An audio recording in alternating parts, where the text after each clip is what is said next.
Take a slow breath and allow your shoulders to relax just a little. There is nothing you need to remember tonight, nothing you need to solve, nothing you need to prepare for. This is not a story that asks for your attention. It is a story that gently keeps you company while your thoughts begin to slow and the day quietly lets go of you. As you listen, you may notice your mind wandering. That is not a mistake. That is exactly where this story is meant to take you. The words will continue calmly and steadily, whether you are listening closely or drifting somewhere far beyond them. And if at any point sleep arrives before the ending, you are welcome to let it. Just one gentle note before we continue. In about 10 minutes, the visuals on your screen will slowly fade to dark, allowing your eyes to rest while the story continues softly in the background. So find a comfortable position, let the light grow less important, and allow this moment to be exactly as slow as it needs to be. Now, let's begin. The road had been quiet for a long time. Not the kind of quiet that feels empty or abandoned, but the kind that feels settled, as though it had already finished saying everything it needed to say. The tyres moved smoothly over the pavement, creating a soft, repeating hum that blended easily with the sound of breathing. No bumps, no sharp turns, no reason to slow down, and no reason to hurry either. There were no other cars, no headlights appearing in the distance, no tail lights fading ahead. The road belonged entirely to itself, stretching forward in a calm, uninterrupted line, as if it had been waiting patiently, and had learned long ago that waiting was not a problem. Somewhere along the way, the radio stopped playing. Not suddenly, not with static or interruption. It simply became quiet. The silence did not feel broken or incomplete. It felt intentional, like a pause that had always been there, just waiting to be noticed. The sky above held a soft, uncertain colour. Not quite night, not yet morning. A gentle grey-blue, the kind of sky that feels suspended between moments, as though time itself was deciding whether to move forward or rest a little longer. Then, without ceremony, the sign appeared. It stood alone at the side of the road, wooden and modest, its surface worn smooth by years of weather and careful maintenance. There were no bright colours, no advertisements, no symbols demanding attention, just words, painted slowly and deliberately. Welcome. Below it, written smaller, take your time. There was no town name, no distance marker, no promise of anything ahead. Just the suggestion, gentle, calm, and strangely reassuring. The road continued past the sign, narrowing slightly as it did, as though it too had decided to slow down. Trees began to appear along the sides, not wild or overgrown, but evenly spaced, their branches arching gently overhead like they had learned long ago how to leave room for passing thoughts. The air felt different, not colder, not warmer, just slower. And then, almost without announcement, the town arrived. There was no gate, no border, no moment where arrival felt dramatic. The building simply began to exist. Stone and wood structures lined the street, each one standing with quiet confidence, neither crowded nor isolated. Windows glowed faintly with warm light, not bright, not dim, the kind of light that suggests presence without demanding attention. The car slowed naturally, as though the town itself had requested it. Eventually the engine became quiet, settling into stillness near the centre of the street. Stepping outside, the ground felt solid and familiar beneath your feet. The air carried a subtle scent. Wood, stone, something warm baking somewhere far away. Sounds existed here, but none of them competed. A door closing in the distance, footsteps echoing briefly, then stopping. leaves moving gently overhead. Each sound waited its turn. At the far end of the street stood a clock tower. It was not tall, it was not grand, but it held attention effortlessly. Its stone surface was smooth with age, and its face glowed softly against the dim sky. The hands pointed to a time that felt reasonable, neither late nor early, just enough. A man passed by slowly, his footsteps unhurried, his posture relaxed. He nodded once, not out of curiosity but recognition. "Evening," he said, or perhaps it was morning. The word did not seem to matter. He continued on his way without looking back. There was no sense of being watched, no tension, only the feeling that the town had noticed you, and decided that was sufficient. A small inn stood nearby. Its wooden door was slightly worn, the handle smooth from years of use. Inside, the air was warm and calm. A desk stood near the entrance, polished gently by time rather than effort. A lamp cast soft light across the room, and somewhere deeper inside a quiet ticking sound could be heard. Steady, patient, unbothered. A key rested on the desk. No instructions, no paperwork. Just the understanding that this was where you were meant to be. Upstairs, the room was simple. A bed with clean linens, a chair near the window, a small table holding nothing at all. The window looked out onto the street, where the clock tower stood quietly, keeping time without insisting on it. Lying down, the mattress adjusted slowly, as though it too understood the importance of settling gently. Outside, the town continued to exist without expectation. The clock ticked, not loudly, not urgently, just enough to remind you that time was still present, even if it no longer felt important.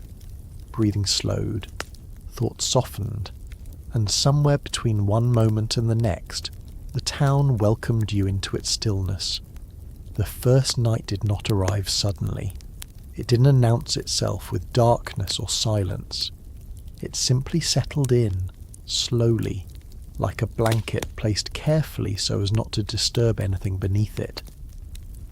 From the bed, the ceiling appeared higher than expected. Not because it actually was, but because there was nothing pressing down on the moment. No thoughts competing for space, no plans forming ahead, just the quiet presence of the room. The lamp beside the bed cast a soft circle of light, gentle enough that shadows barely existed at all. Edges blurred slightly, as though the room had decided that sharpness was no longer necessary. Outside the window, the street remained calm. The clock tower stood exactly where it had been before, its face unchanged, its hands resting in the same unbothered position. Tick, pause, tick, not every second, just enough. At first, the sound registered clearly, a quiet, patient marker of passing moments. Then gradually it blended into everything else. The steady rise and fall of breathing, the subtle shift of fabric as the body settled deeper into rest. Somewhere in the distance, a door closed. Not abruptly, not loudly. Just enough sound to confirm that life here continued even without attention. There was no anxiety attached to it, no curiosity about who it might be. The sound passed through the mind without asking to stay. The town did not demand awareness. That was its most noticeable quality. Thoughts tried to form out of habit. They moved slowly, as if unsure whether they were still required. Questions like, "How long will I stay?" or "What is this place?" began to appear, and then faded before reaching any conclusion. The bed felt warmer now, not hot, not heavy, just comfortably present. Breathing found a slower rhythm on its own, each breath arriving without effort, each exhale lingering a little longer than the last. The clock continued. Tick, pause, tick. At some point it became impossible to tell whether the sound came from outside or from within the mind itself. Sleep did not arrive all at once. Instead, awareness thinned gently, like fog lifting from the surface of a quiet lake, leaving behind only what truly needed to remain. Time passed, or perhaps it didn't. Morning light eventually found its way into the room, but it did not interrupt anything. It rested softly on the edges of the window, filtering through the glass as though asking permission before entering. There was no alarm, no sudden awareness. Waking felt less like waking, and more like continuing something that had never stopped. The clock tower still showed the same time, not exactly the same, but close enough that the difference felt unimportant. Outside, the town breathed as it always had. Footsteps moved slowly along the street. A window opened somewhere nearby. The faint sound of something being placed carefully onto a wooden surface drifted through the air. Getting out of bed required no urgency. The floor beneath bare feet felt cool and solid, grounding without being distracting. At the window, the street revealed itself again, unchanged and perfectly content with that fact. A woman passed by carrying a basket. She moved at a pace that suggested she had never learned the habit of rushing. When she noticed the window, she smiled gently, not in greeting, not in curiosity, just acknowledgement. Downstairs, the inn was quiet. The desk remained exactly as it had been the night before. The lamp still glowed softly, though daylight had made it unnecessary. A cup rested on the counter, steam rising lazily from its surface. No one stood behind the desk. There was no sign explaining what to do, and yet the situation felt complete. Outside again, the town unfolded slowly. Shops were open, but none displayed signs advertising sales or hours. Doors stood open simply because it was time for them to be open. Inside a bakery, bread cooled on wooden shelves. The smell was warm and steady, not sharp or inviting, just present. The baker nodded once. "No rush," he said. The words were not reassurance, they were fact. Sitting on a bench near the clock tower, the sound of the town became clearer, not louder but more defined. Each noise existed alone, never overlapping, never competing. A bird landed on the edge of the fountain, stayed for a moment, then left. Nothing reacted, nothing needed to. The clock tower loomed gently overhead, its stone surface warm from years of sun and shade. Standing beneath it, the ticking sounded different, closer, deeper, still calm.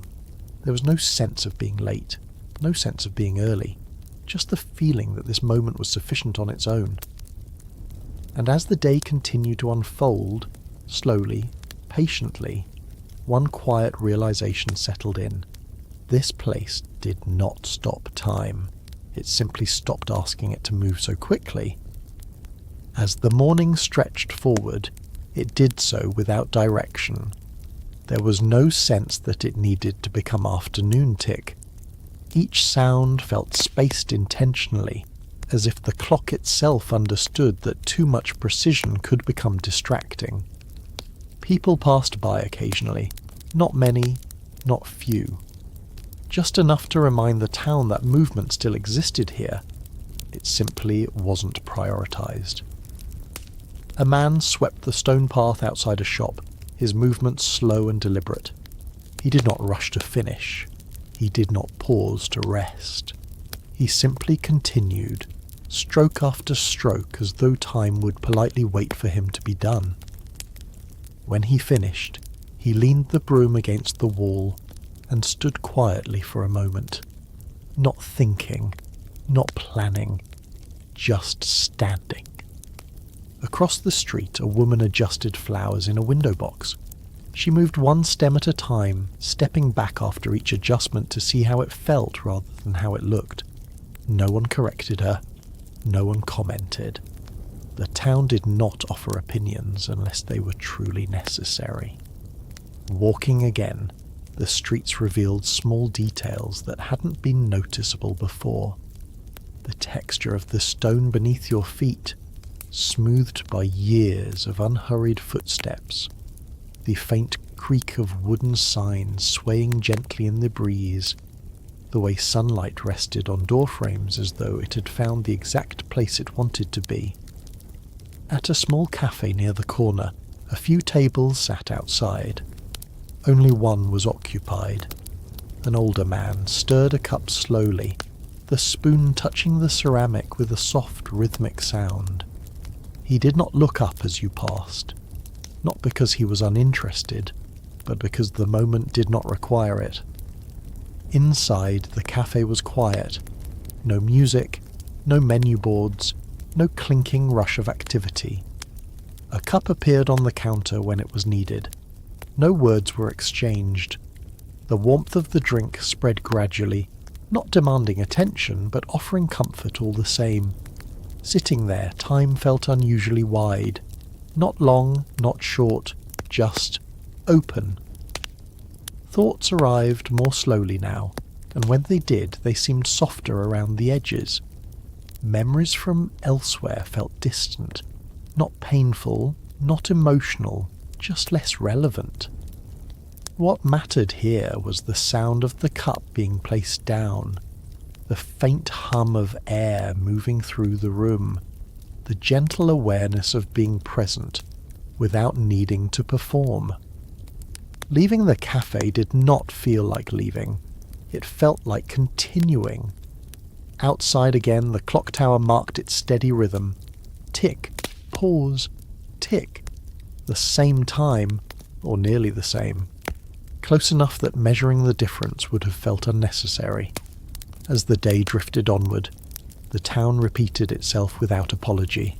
The same footsteps, the same greetings, the same slow exchanges, and yet nothing felt stale. Repetition here did not mean boredom. It meant familiarity, safety. As evening approached, if it could be called evening at all, the light softened once more. Shadows lengthened gently, not stretching, just settling. The inn welcomed you back without ceremony.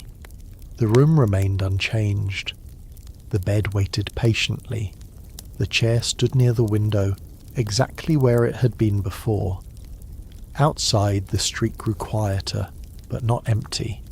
The clock tower glowed softly, its face calm against the deepening sky. Lying down again, the body remembered the comfort without instruction. The mattress supported, the linens adjusted, and the room seemed to exhale. The ticking continued. Tick. Pause. Tick. This time it felt even less important to keep track. Thoughts slowed further, slipping gently past awareness without resistance. Sleep approached the way the town did, without announcement, without urgency. And as consciousness began to thin once more, one final understanding settled quietly into place. Here, nothing was expected of you. Not now, not later. The town would continue whether you were awake or already dreaming, and that knowledge, gentle and complete, made it easy to let go. The night settled more deeply this time, not heavier, not darker, just quieter. The town outside seemed to draw inward, as though it had completed everything it needed to do for the day, or perhaps for much longer than a day. From the window, the clock tower remained visible, its gentle glow softened by distance and shadow. The hands still rested in their familiar place, not frozen, not stuck, simply unconcerned with precision. The ticking continued, but now it felt farther away, as if the sound itself had learned how to lower its voice. Tick, pause, tick. Each pause longer than expected, each tick less demanding than the last. Breathing slowed naturally, finding a rhythm that required no effort to maintain. In and out. The room held the kind of silence that feels full rather than empty. No echoes, no anticipation, just presence. Thoughts, when they appeared, moved like distant clouds, visible for a moment, then quietly dissolving without needing attention. There was no need to understand the town tonight, no need to remember its streets or the faces that passed by without hurry. Understanding could wait. Time, after all, had shown no urgency of its own. The bed supported without asking anything in return. The air rested gently against skin. The steady comfort of stillness wrapped itself around awareness. Somewhere beyond the walls, a door closed softly, not signalling an ending, not beginning anything new. Just another small confirmation that life here continued at its own pace. The clock tower marked another moment. Tick, pause, tick. And then even that began to feel optional. Sleep arrived the way everything else in this town did, gradually, politely, without insisting on being noticed. Awareness thinned, edges softened, and the weight of the day, whatever day it might have been, released its hold completely. There was nothing left to follow, nothing left to expect, only the quiet assurance that this place would remain exactly as it was, whether you were awake or already drifting far beyond it. And with that gentle certainty, the town allowed you to rest. Morning returned without effort. There was no clear moment when night ended and day began. The light simply changed its mind about how softly it wanted to arrive. The room looked the same as it had before, as though nothing had moved while you slept. The chair remained near the window. The table still held nothing. The air felt settled, like it had been resting too. Outside, the town was already awake, or perhaps it had never fully gone to sleep. The clock tower showed a familiar time, close enough to yesterday that the difference felt irrelevant. Not early, not late, just present. Downstairs, the inn was quiet again. The desk stood ready, the lamp still glowing faintly, though daylight made it unnecessary.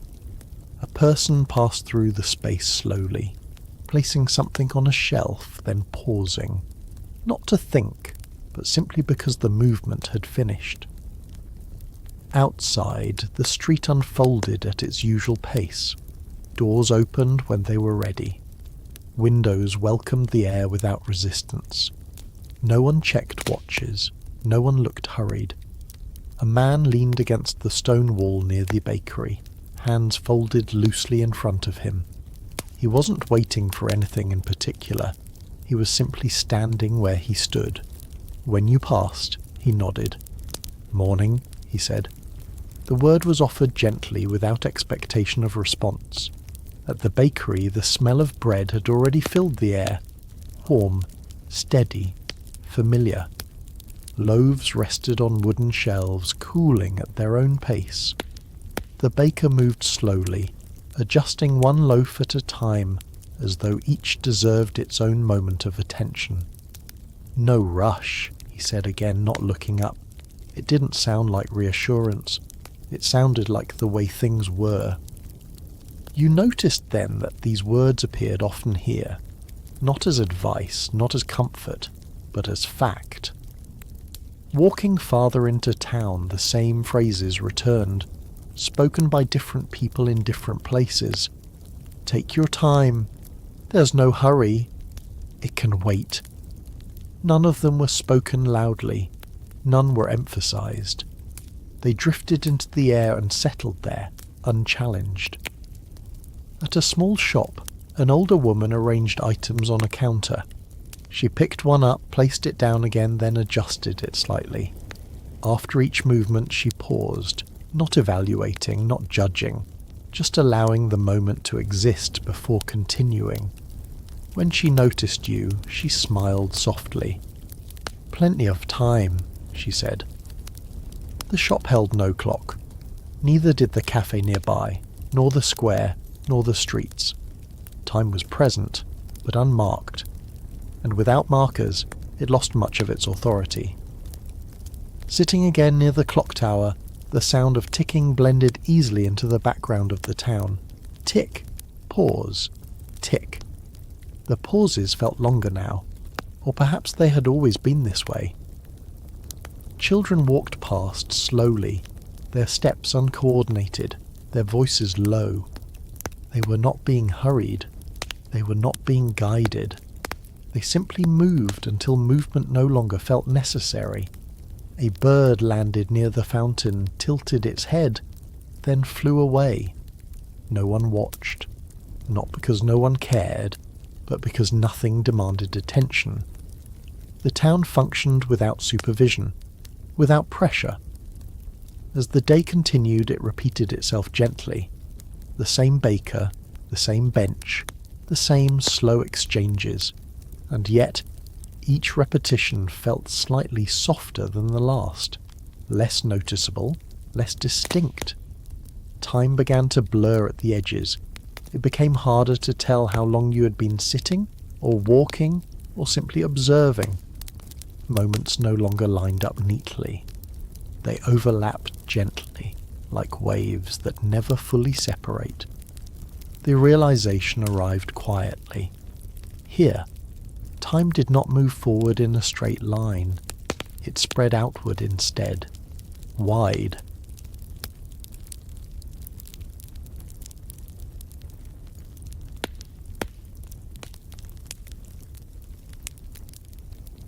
Open, unmeasured. As evening approached, or perhaps simply returned, the light shifted again, not signalling an ending, but a continuation. The town did not prepare for night. It did not close itself off. It merely adjusted, the way one adjusts a blanket without waking fully. Returning to the inn, the familiar calm welcomed you back. The room held its shape. The bed waited patiently. Outside, the clock tower glowed softly, still marking something, though what that something was felt increasingly unclear. Lying down, the body recognized the pattern now. Rest came more easily. Thoughts slowed sooner. The ticking softened further until it felt less like a sound and more like a rhythm already known. Sleep arrived again, not as an event, but as a continuation of the same unhurried flow. And as awareness faded, one understanding settled deeply. The people here never rushed because nothing here required it. The days here did not line up the way they once had elsewhere. They did not stack neatly, one on top of the next, each demanding to be remembered. Instead, they spread gently, blending into one another until it became difficult to tell where one ended and the next began. Morning felt much like evening. Evening felt like afternoon. Light shifted, but without urgency. The clock tower continued its steady rhythm, though fewer people seemed to notice it now. Tick, pause, tick. The sound no longer asked to be followed. It simply existed, like breathing, like stillness. Walking through the streets, the same faces appeared again. The baker, the woman with the window flowers, the man with the broom. They greeted you each time with the same words, spoken in the same gentle tone. No rush, plenty of time. It can wait. At first, the repetition might have felt unusual, but here it did not. Here, repetition was comfort. It meant nothing unexpected was required. In the bakery, the bread always cooled at the same pace. The baker adjusted the loaves slowly, his movements unchanged from one visit to the next.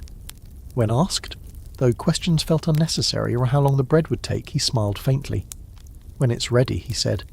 There was no explanation after that. None was needed. At the cafe, the older man stirred his cup again. The spoon touched the ceramic with the same soft sound. He paused between each movement, as though the pauses themselves were part of the routine. When you sat nearby, he did not acknowledge you directly. Instead, he spoke quietly, as if continuing a thought that had never really stopped. Time listens better when you don't chase it. The words were not offered as wisdom. They were simply said, then allowed to fade. Outside, the fountain flowed steadily. The water did not rush. It did not slow. It found its pace naturally and stayed there. Children passed by again, their steps unmeasured, their laughter soft. They did not run. They did not hurry. They moved until they felt finished moving. The longer you stayed, the less often you wondered what time it was. The question itself felt less relevant. The body adjusted. Hunger arrived without urgency. Rest followed naturally. There were no schedules to keep, no expectations to meet. Only gentle signals listened to quietly. At some point, though it was impossible to say exactly when, the idea of leaving felt distant.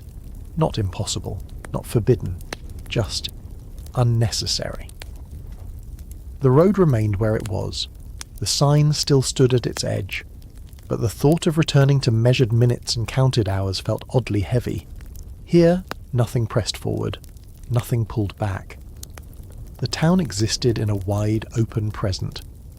As evening returned once more, the light softened gently, settling into familiar shadows. The inn welcomed you again. The room remained unchanged, its consistency now deeply comforting. Lying down, the body settled more quickly this time. Breathing slowed sooner, thoughts softened faster. The clock tower ticked on, though the sound barely registered now. Tick, pause, tick. Each pause stretching longer, or perhaps your awareness simply stayed in the pause itself. Sleep arrived easily, and as it did, the people of the town continued their routines, unchanged, unbothered, unhurried. They would greet the morning the same way they greeted the evening, with patience, with stillness, with time that no longer needed to prove it was moving. Eventually it became clear that no one here was waiting for anything. Not for news, not for change, not for permission. The town did not lean forward into the future, nor did it cling to the past. It rested, comfortably and completely, in what was already enough. Walking through the square again, you noticed something subtle. People finished things when they felt finished. A conversation ended not because someone checked the time, but because silence arrived naturally. A task stopped not because it was complete by measure, but because it no longer needed attention. Even movement followed this rule. Someone would walk until walking felt done, then sit, without reason, without explanation. There were no signals to continue, no pressure to begin again. At the fountain, the same woman returned day after day. She dipped her fingers into the water slowly, watching the ripples spread outward. She never stayed long. She never hurried away. When asked, gently, almost accidentally, up to what she was waiting for, she shook her head. "Nothing," she said, and smiled. The answer did not feel incomplete. It felt final. In the cafe, a conversation drifted from one table to another. It was not lively. It was not dull.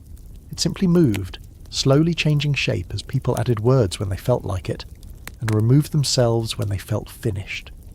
No one tried to keep the conversation alive. No one tried to end it. It existed for as long as it needed to. You noticed then that no one here ever seemed bored, not entertained, not distracted, just present. Boredom required expectation, and expectation had no place here. The clock tower continued its quiet work. Tick, pause, tick.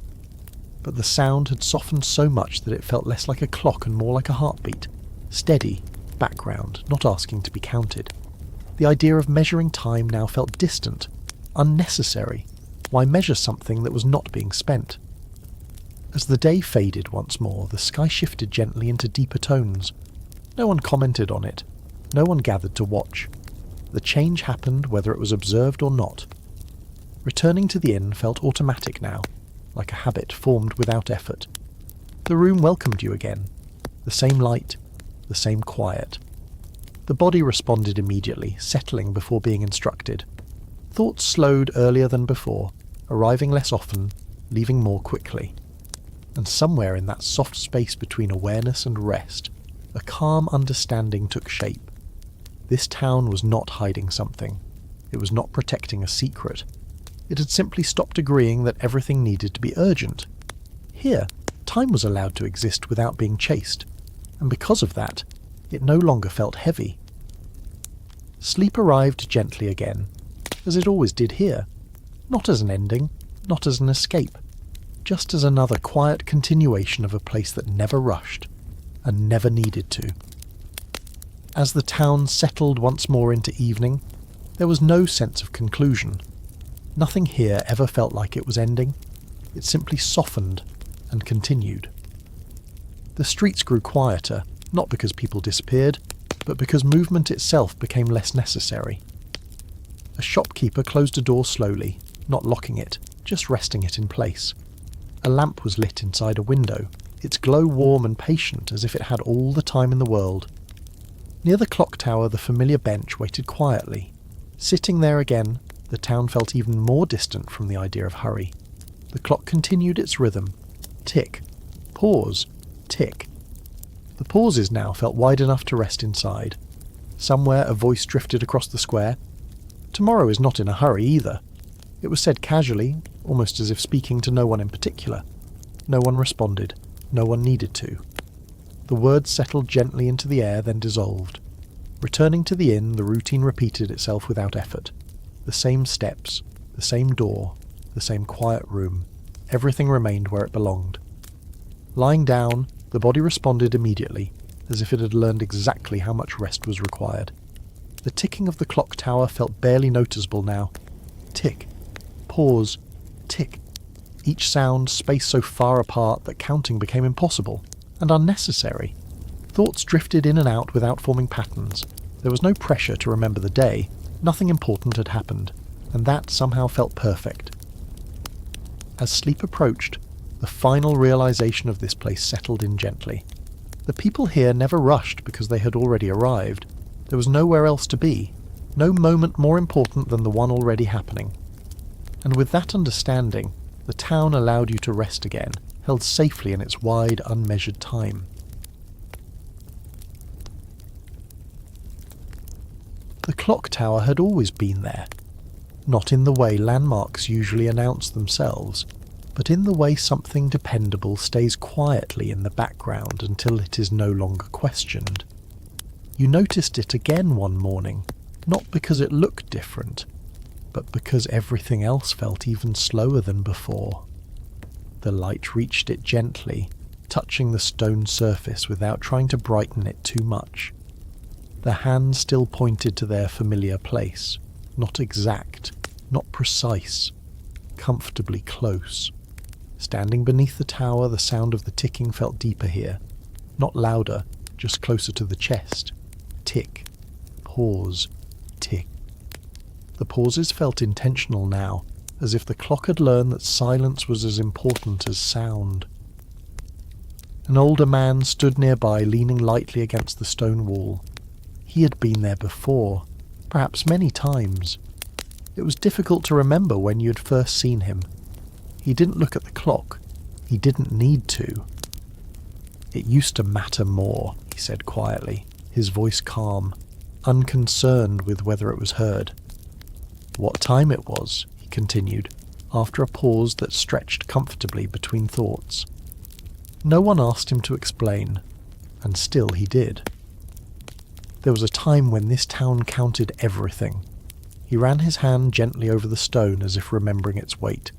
Minutes, hours, arrivals, departures. The clock ticked once. Tick.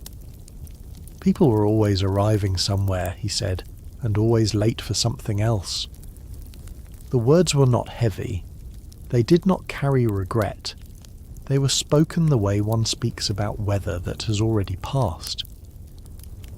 There was noise then, he added, not loud noise, just constant. The square around you remained still. No one gathered to listen. No one interrupted. The story was not an event. It was simply being remembered. At some point, the man said softly, everyone here realized they were tired. Not suddenly, not together, just slowly enough that no one noticed until it's already true. The clock tower stood silently behind him, listening without objection. They stopped adding more hours to their days, he continued. They stopped measuring what was left. The clock ticked again. Tick. Pause. It wasn't a decision, he said. Not really. The man smiled faintly. It was more like permission. He stepped away from the tower then, moving slowly as though the conversation had ended exactly when it needed to. No one followed him. The clock tower remained, and for the first time, It was clear. The clock was not controlling time here. It was remembering it. Walking away, the town felt unchanged. People moved as they always had. Shops opened gently. Doors rested where they belonged. Nothing dramatic had happened. And yet, everything felt lighter. Time here had not stopped. It had been unburdened. As the day continued, the ticking of the clock felt less like measurement and more like reassurance. Tick, pause, tick, not keeping count, just keeping company. By evening, the town rested once more in its familiar quiet. Returning to the inn, the room felt even softer now. The bed welcomed without effort. The window framed the clock tower as it always had.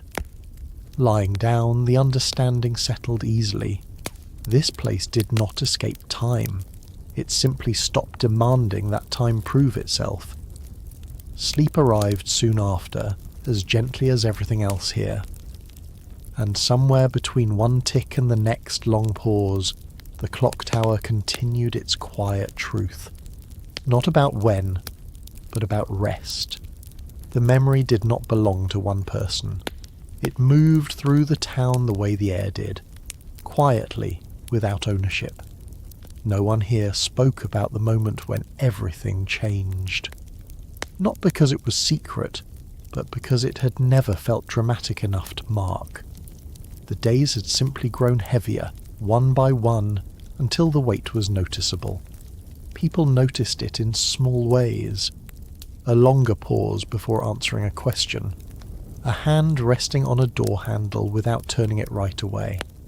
A glance at the clock followed by a quiet sigh. No one announced they were tired. They simply began moving a little more slowly. At first, time resisted. The clock tower still rang as it always had. The hands still moved. But something else had changed. People stopped adjusting themselves to match the clock. They finished conversations even if the hour had changed. They rested even if there was more daylight left. They allowed pauses to stretch, and the clock continued. Tick, pause, tick. It did not protest. It did not rush to correct anyone. It simply kept its rhythm, waiting to see what the town would do next. Over time, the sound of ticking softened in importance. People noticed it less. Not because it disappeared, but because nothing depended on it anymore. The tower became a place of passing, not checking. Children learned early that there was no such thing as being late, only being present or not. No one scolded them, no one explained. They learned it the way one learns that fire is warm or water flows, naturally. The agreement was never spoken aloud, no meeting, no vote. It existed because no one opposed it. The town had found something lighter than urgency, and it chose to keep it. Standing near the tower again, the ticking felt distant. Tick, pause, tick. Each pause longer than memory. The stone beneath your hand felt warm and steady. It had been here through every version of the town. It did not judge which one was better. As evening arrived again, the light softened without ceremony. No one prepared for tomorrow. There was nothing to prepare. Returning to the inn, the routine repeated without thought. The room welcomed you with familiar quiet. The bed supported as it always had. The clock tower remained visible through the window. Its hands still pointed to their comfortable place. Not exact, not demanding, just present. Lying there, it became clear. The clock did not lie. It told the truth that time was still passing. But the town had learned that passing did not require chasing. Sleep arrived gently again, and as awareness faded, the ticking continued, not counting moments, but holding them until they were ready to let go. There was no regret in the town, not because nothing had been lost, but because nothing here was being counted anymore. Regret required comparison, before and after, more and less. Here, Those measurements had softened into something wider. People remembered how life once felt when time was tight, but the memory carried no weight. It was like remembering a season that had already passed. It had been cold. Then it wasn't. Standing near the clock tower now, it was difficult to imagine anyone feeling rushed again. The tower itself seemed to understand. Its stone held warmth from years of sun and shade. Its ticking continued, but without urgency. Tick, pause, tick. The sound did not claim ownership over the moments it marked. It simply acknowledged them. Evenings here did not arrive with endings attached.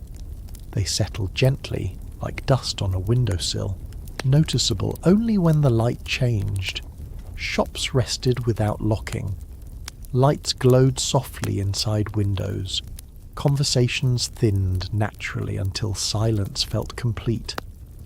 Returning to the inn felt like returning to a place already known. The room welcomed you again. The bed waited. The window framed the tower. Everything remained exactly where it belonged. Lying down, there was no need to follow thoughts. They drifted slowly, then stopped arriving altogether. Breathing found its own rhythm, deep and unmeasured. The ticking of the clock tower faded into something familiar. Tick, pause, tick. Each pause wide enough to disappear inside. Sleep arrived without announcement, not as an ending, but as another form of rest the town had always allowed. And somewhere in the quiet distance, the clock continued to tell the only truth that mattered here. Time was passing, and no one needed to hurry with it. The road was still there. That was the first thing you noticed. It had not disappeared. It had not been hidden. It had not been closed or forgotten. It waited at the edge of town. Behind you, the town rested quietly. The clock tower marked its steady rhythm, unconcerned with direction. Tick, pause, tick. The pauses felt long enough to hold entire thoughts, and then let them dissolve. Walking back through the streets, the familiar calm settled easily again. People moved as they always had. A shop door rested open. A window caught the light. A voice drifted briefly through the air, then faded. No one asked where you were going. No one asked how long you would stay. The town did not collect promises. It did not require commitment.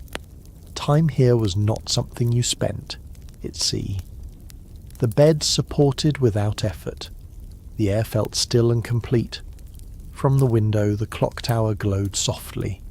Its hands rested comfortably, neither early nor late, just present.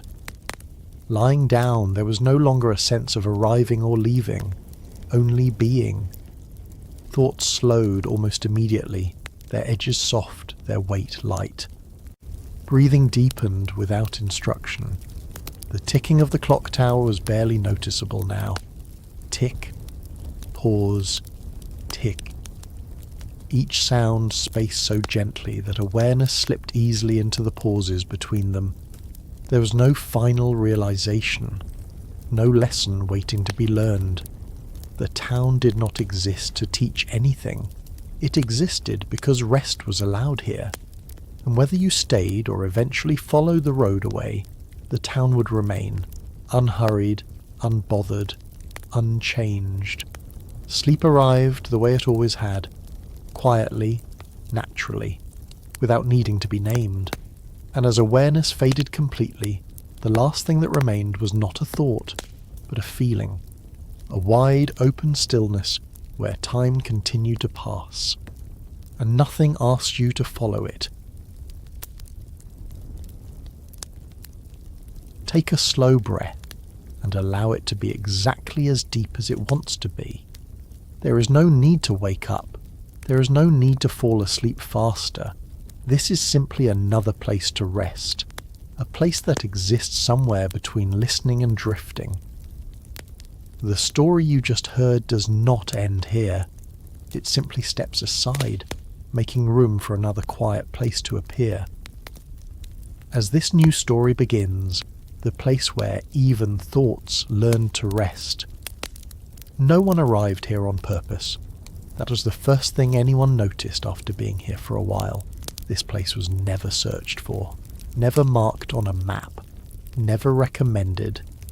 It appeared only when nothing else was being looked for. The path leading in was barely a path at all. Not a road, not a trail. Just a stretch of ground that felt slightly easier to walk on than anywhere else. The air grew quieter long before the place itself appeared. Not silent, just less crowded. Sounds arrived one at a time and left the same way. Footsteps softened, breathing slowed. Even the idea of direction began to feel unnecessary. Then, without announcement, the place revealed itself. There were no buildings at first, no signs, no edges, just open space, wide and calm, as though the world had paused between thoughts. The ground felt steady beneath your feet, not cold, not warm, comfortably neutral. Somewhere nearby, water moved slowly, not rushing, not splashing, just flowing because flowing felt natural. Sitting down felt instinctive, not from tiredness, but from permission, the kind that doesn't need to be explained. The sky above held a soft, unmoving colour, not sunrise, not sunset, a time that didn't need a name. Thoughts continued at first, small ones, harmless ones. They drifted in gently, then drifted out without forming lines or stories. Nothing here encouraged them to stay. Time passed, or perhaps it didn't. There was no sense of waiting, no sense of arrival, just presence. After a while, even thoughts began to change. They slowed, then shortened, then arrived less often. Not because they were pushed away, because they were no longer needed. Breathing deepened naturally. The body adjusted without instruction. The place did nothing to demand attention, and that somehow made it easy to remain. It started with a map that didn't make sense. Not because it was old, not because it was damaged, but because there was too much space where something should have been. The map showed roads clearly. Rivers, towns, borders, Sab kuch normal tha. Except one area, a wide, pale section with no markings, no name, no lines, just empty. At first glance it felt like a printing error, the kind you'd ignore and move on from, but the longer you looked, the more deliberate it felt, as if someone had erased something carefully. The name of the place wasn't written anywhere, but in the margin, in small handwriting, there was a single note. Still there, just quiet. No date, no signature. You wouldn't normally follow something like that. Most people wouldn't even notice it. But something about that empty space made it difficult to look away. So you went. Not with excitement, not with urgency, just curiosity. The calm kind that doesn't ask questions loudly. The road leading there wasn't dramatic. No fog, no warning signs. It was an ordinary road that slowly became less busy. Traffic thinned out, phone signal weakened, radio stations faded one by one until there was only static, and then silence. The silence didn't feel broken, it felt finished. After a while, even the engine noise felt louder than necessary. You slowed down without really deciding to, and that's when you saw it. A sign, wooden, simple, old, but well cared for. No advertisements, no instructions, just 3 words carved into it. Quiet zone ahead. Below that, in smaller letters, no need to hurry. That should have felt strange, but it didn't. If anything, it felt relieving. The road narrowed after that. Trees appeared on both sides, not dense, not wild, just standing there, evenly spaced like they had agreed on something long ago. Then the town appeared. No gate, no boundary, just buildings, as if they had always been there and didn't feel the need to announce themselves. Stone houses, wooden doors, windows glowing softly despite it being neither fully day nor night. You parked near the centre because it felt like the right place to stop. Stepping out of the car, the first thing you noticed was how slow everything sounded. Footsteps didn't echo sharply. Wind didn't rush. Even distant sounds seemed to wait their turn. At the far end of the street stood a clock tower. Not tall, not impressive, but visible from almost everywhere. The clock was working. You could see the hands moving, but the ticking was different. Tick. Pause. Tick. The pause was longer than expected. A man walked past you slowly, middle-aged, calm expression. He nodded. "Evening," he said. "It might have been morning. Here, it didn't seem to matter." "Is this?" he started to ask. He smiled slightly, as if he already knew the question. "Yes," he said. "You've reached it." "Reached what?" "The last quiet town." He continued walking without waiting for a response. No one else stared at you. No one asked where you came from. It felt like the town had already decided you were allowed to be here. You found an inn easily. Not because there were signs, but because it felt obvious. The door opened without resistance. Inside, warm light, wooden floors, no reception desk chaos. A key hung on a hook. A small note beside it read, "Stay as long as you need." Upstairs the room was simple. A bed, a chair, a window facing the clock tower, no television, no clock inside the room. Lying down, your body relaxed faster than usual, not from tiredness, from permission. Outside, the town continued quietly. A door closed somewhere. Footsteps passed, then stopped. The clock tower marked another moment. Tick. Pause. Tick. For the first time in a long while, you didn't feel late for anything. And as sleep slowly approached, one thought settled gently in your mind. This place wasn't hidden. It was ignored. Morning in the quiet town did not arrive with urgency. There was no sharp line between night and day. No alarm sounds. No sudden light. Instead, the sky slowly changed its colour, moving from deep blue to a softer shade of grey, and then into a calm, steady light that felt neither early nor late. When you opened your eyes, you didn't feel like you were waking up. It felt more like you were continuing something that had never fully stopped. The room was exactly the same as you had left it. The chair by the window, the small table, the bed still comfortable as if it remembered you. Outside, the town was already moving. Not busy, not loud, just active in a quiet way. You stood by the window and looked toward the clock tower. The hands had moved. You could tell they had. But they were not far from where they had been before. Tick. Pause. Tick. That long pause again. Downstairs the inn felt calm and open. No front desk conversations. No staff rushing around. A woman stood near the doorway, placing cups carefully on a wooden shelf. She noticed you and smiled. "Morning," she said. Her voice was gentle, as if she wasn't trying to wake the room. You asked her what time breakfast was served. She paused, not confused, just thoughtful. "When people feel like eating," she replied. And then she went back to placing the cups. Outside, the street was slowly filling with people.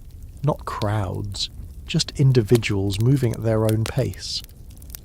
A man swept the stone path outside his shop. Each movement was slow and even. He didn't rush to finish.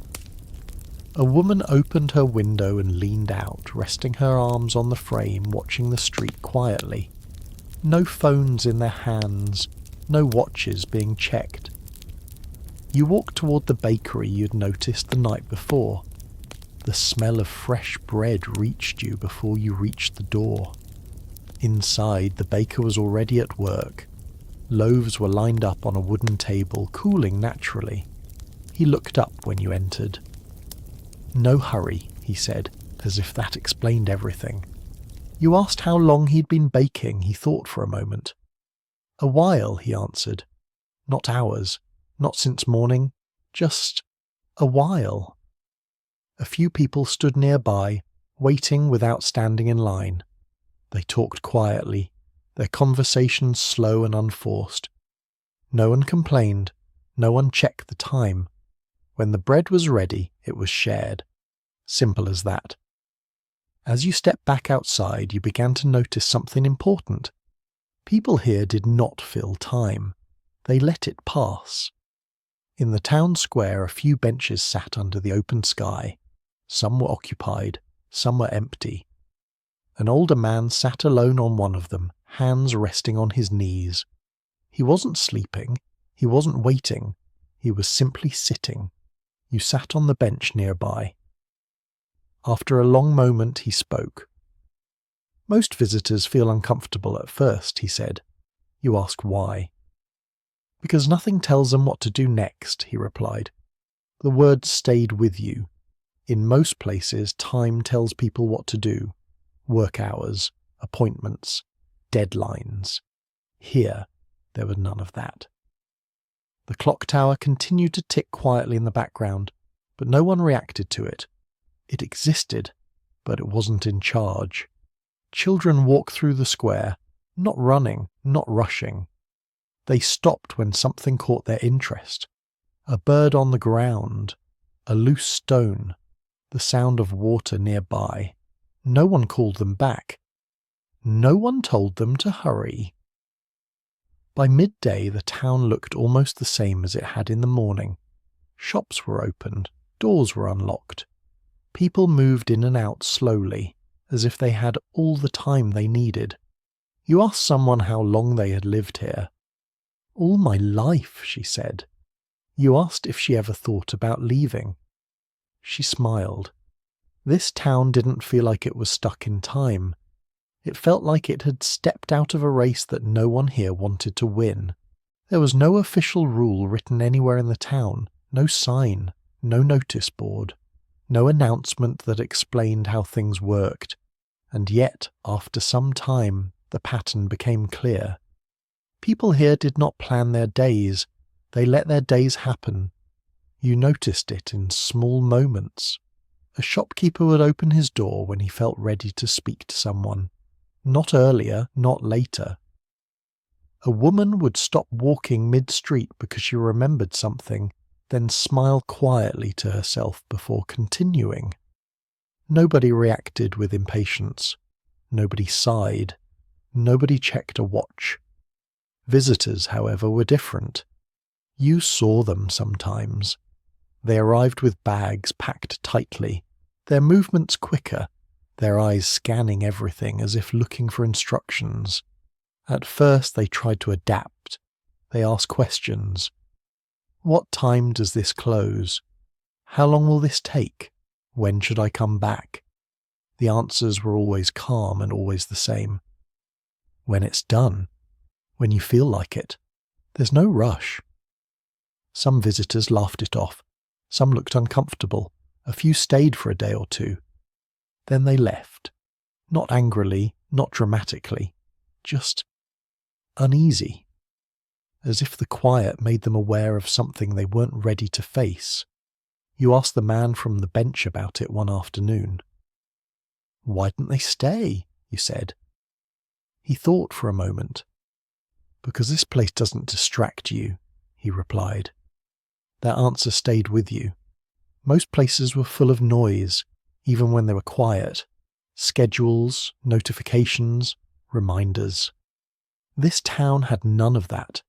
Here, when there was nothing to do, there was truly nothing to do. And that was uncomfortable for some people. Later that day, you noticed a young couple near the edge of town. They stood by the road looking back toward the buildings. The woman looked unsure. The man kept checking his phone, even though there was no signal. They spoke quietly, then nodded to each other. They left.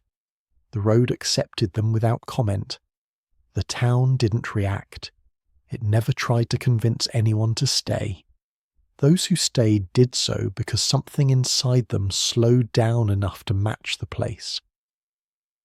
As evening approached again, you began to sense the town's rhythm more clearly. Not a schedule, a flow.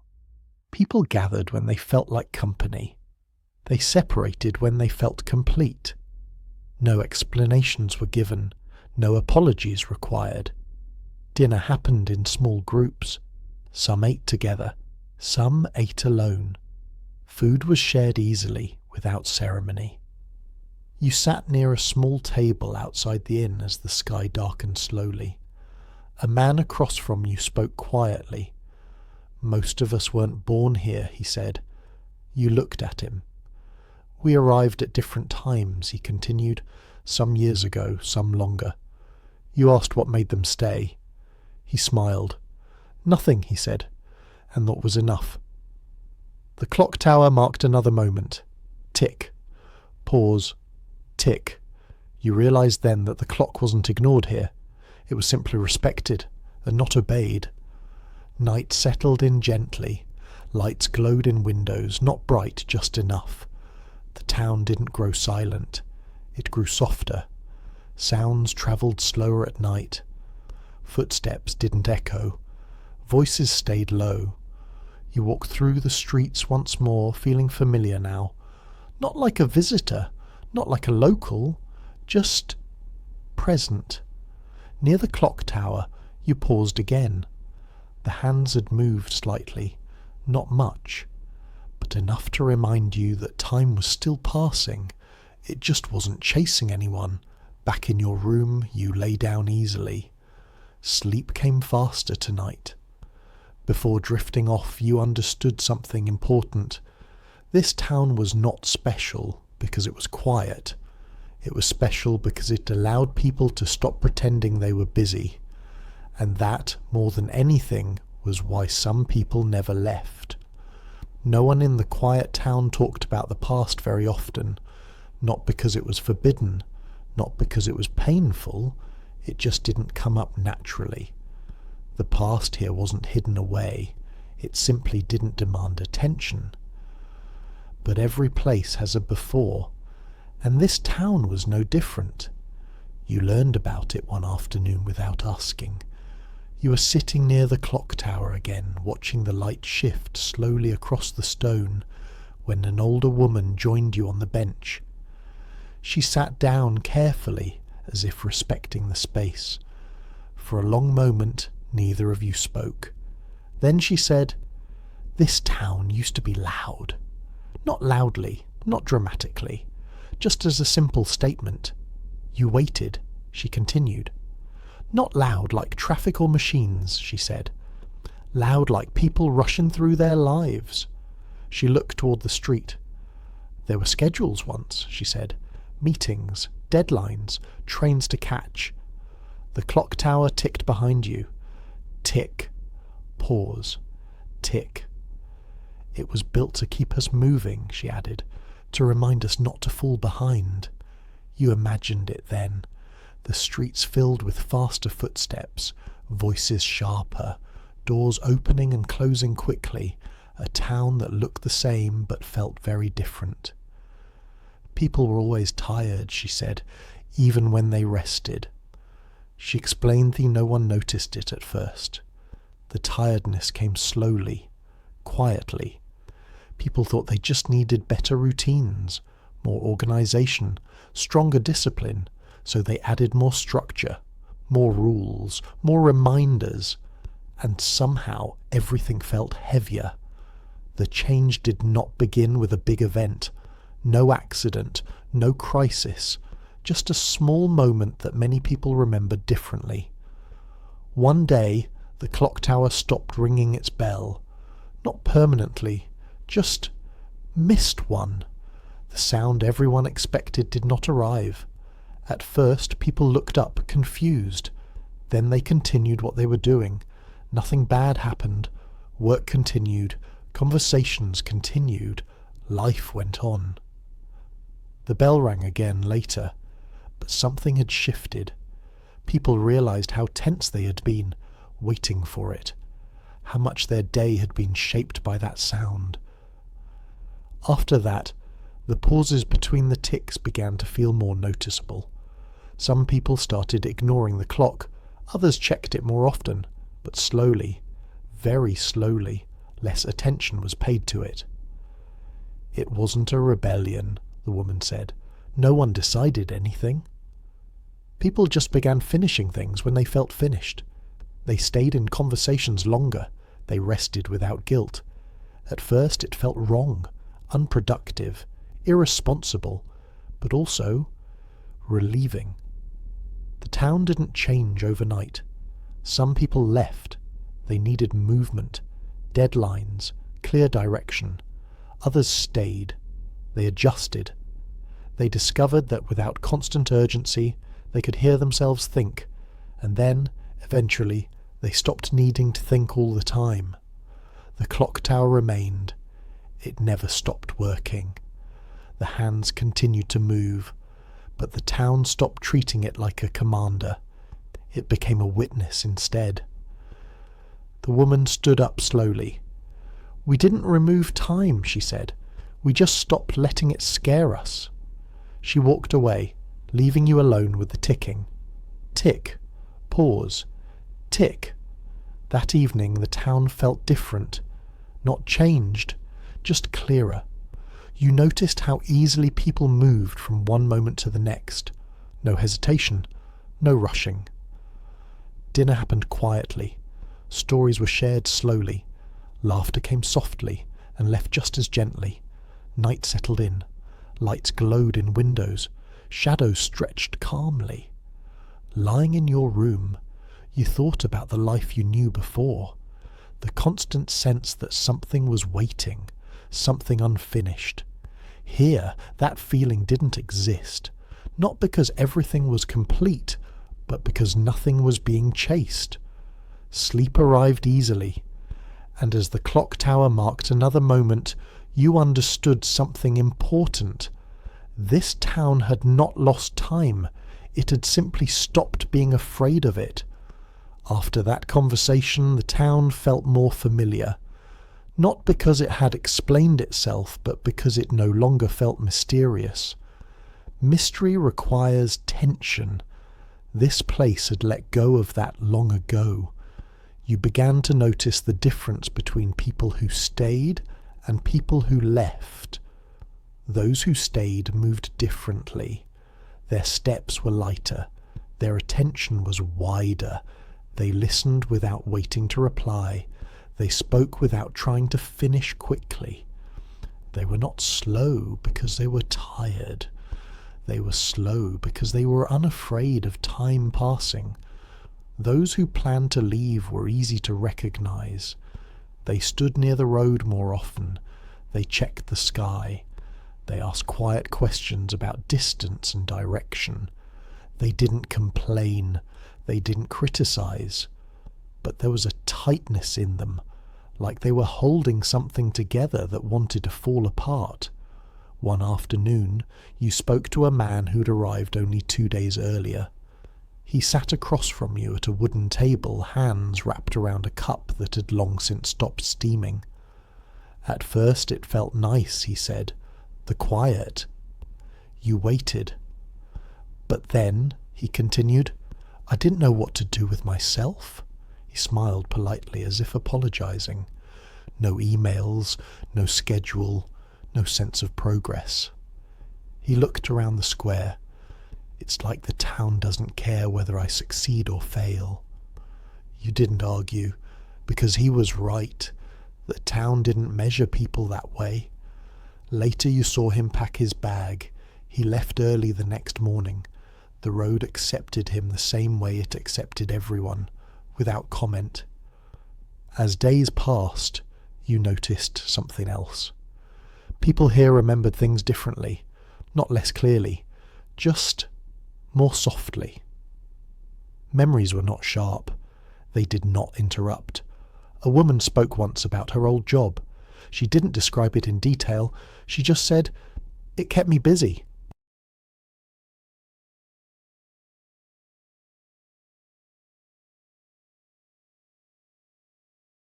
After a while, you stopped trying to count the days, not because you were confused, but because counting no longer felt useful. Morning arrived when it arrived. Night settled when it was ready. And in between, life unfolded in small, complete moments. You noticed how people here marked change, not with dates, not with anniversaries, but with feeling. A man would say, "That was before I learned to rest." A woman would mention, "That was when things felt heavier." There were no exact years attached to these memories, no timelines, just phases, seasons of life. One afternoon you walked with a woman who had lived here longer than most. She showed you places that didn't look important at first. A corner where people often paused. A tree under which conversations usually ended. A stone wall where many visitors sat quietly on their first day. "These places don't do anything," she said. "They just allow things to finish." That word stayed with you. Finish. In most places, things stopped because they were interrupted. Here, things finished because they were complete. You asked her if the town ever worried about falling behind the rest of the world. She shook her head. "Behind what?" she asked calmly. She explained that news still reached them. Letters still arrived. Travellers still passed through. The world moved on. The town simply didn't chase it. At times, you wondered what would happen if everyone lived this way. The thought didn't feel realistic, but it also didn't feel impossible. As days blended into each other, you began to sense a deeper change. Your thoughts no longer rushed to fill silence. When there was nothing to think about, you noticed it and felt no need to fix it. Silence became comfortable, even welcome. One evening, you sat near the clock tower again. A young boy stood nearby, watching the hands move. "You can hear it better at night," he said. You asked what he meant. "The spaces," he explained, "between the ticks." You listened. Tick. Pause. Tick. The pause felt wide, as if the sound itself was inviting you to rest there. The boy smiled, then ran off slowly, not in a hurry to get anywhere. That night, sleep came differently. You didn't drift off immediately. You stayed awake, not restless, just aware. Aware of how light the body felt without constant tension. Aware of how few thoughts were necessary. Aware of how much energy was usually spent trying to stay ahead of time. Here, there was nothing ahead of you, only beside you. The next morning, you noticed something subtle. Your sense of urgency, the quiet pressure you had carried for years, was gone. Not suppressed, not managed, gone.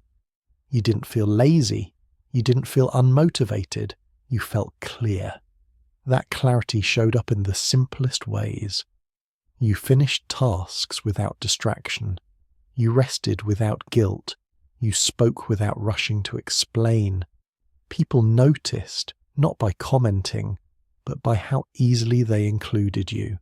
You were no longer treated as a visitor, not because you had stayed long enough, but because you had slowed enough.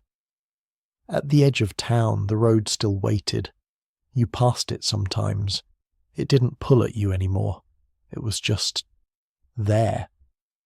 An option that did not demand to be taken. One afternoon, a man who had lived here only a few weeks came to say goodbye. He looked calm, not relieved, not regretful. "I think I understand now," he said. You asked what he meant. "This place doesn't fix you," he said. "It just removes the noise." He smiled. "And I think I needed the noise back, at least for now." He left slowly. The town did not change. As evening arrived again, the familiar quiet returned. Lights softened. Voices lowered. You lay down that night with an unfamiliar feeling. Not sleepiness, certainty. Not about staying forever. not about leaving, but about this. Time was no longer something you had to manage. It would move whether you watched it or not, and that was fine. The clock tower marked another moment. Tick. Pause. Tick. And for the first time in your life, you felt truly on time without knowing what time it was. As the days continued, nothing new needed to happen.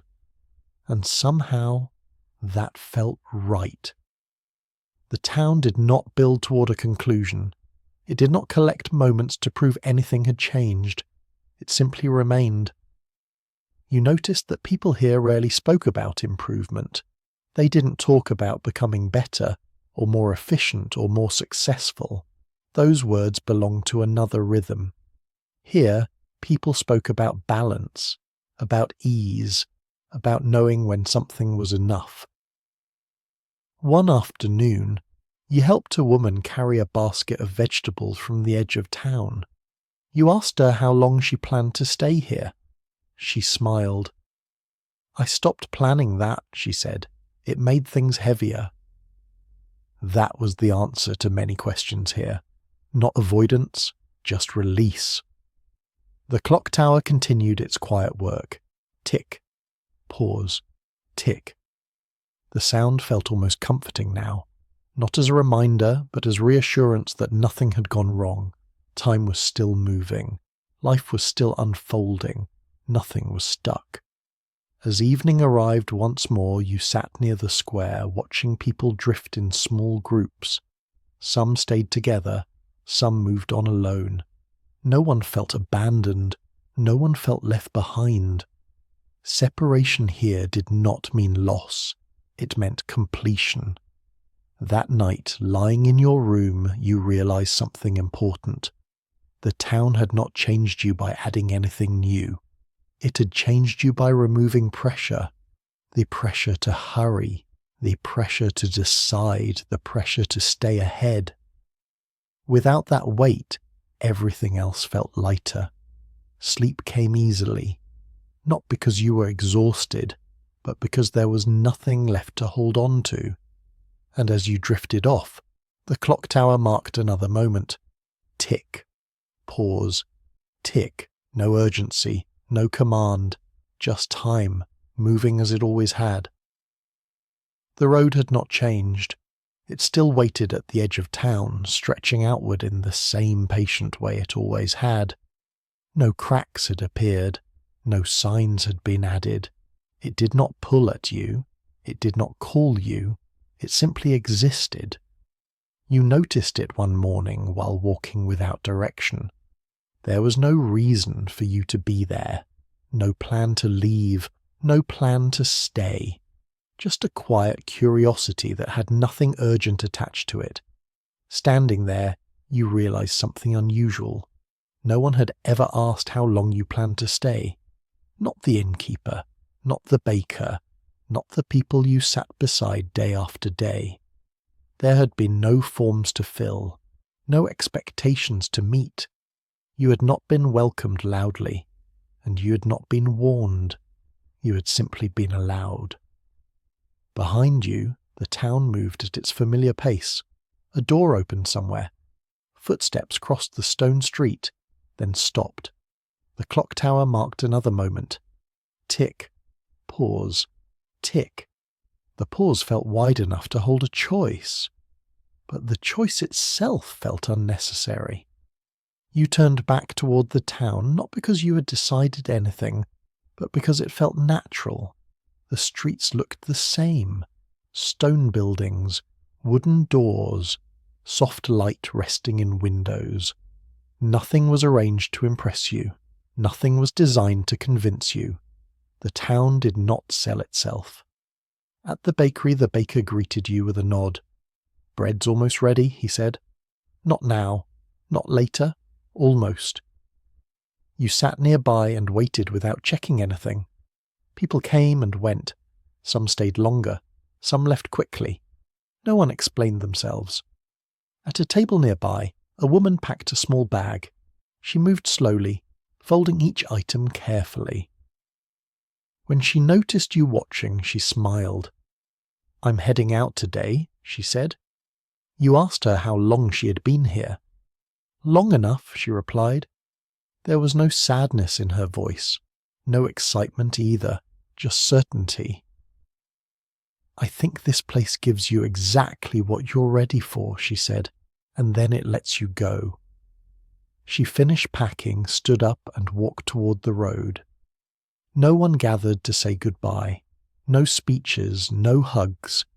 The town did not mark departures any more than it marked arrivals. Later that day, you helped someone carry boxes into a shop. You didn't ask what the boxes were for. They didn't explain. When the boxes were inside, the task felt finished. You both stood there for a moment. Then you left. That was how things worked here. Completion did not require acknowledgement. As afternoon softened into evening, you noticed how easily you moved now, not slowly, smoothly. There was no rush in your steps, but also no hesitation.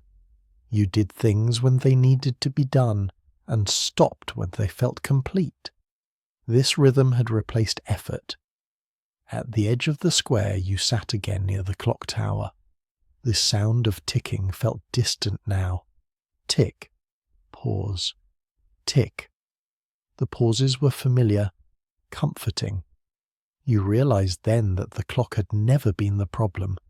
The problem had always been what people asked time to do for them. Here, time was not asked to prove worth. It was allowed to pass. As night arrived, the town softened as it always did. Lights glowed gently. Voices lowered. No one hurried home. No one lingered to avoid leaving.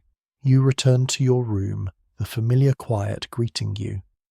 From the window, the road was barely visible. It did not disappear. It simply waited. Lying down, you felt no pressure to decide anything. Not tonight. Not tomorrow. The town did not demand commitment. It offered presence. Sleep arrived easily, not as an escape, not as an ending, just as rest. And as awareness faded, one thought passed through your mind without urgency. Whether you stayed or left, this place would remain exactly as it was. Unchanged, unbothered, quiet.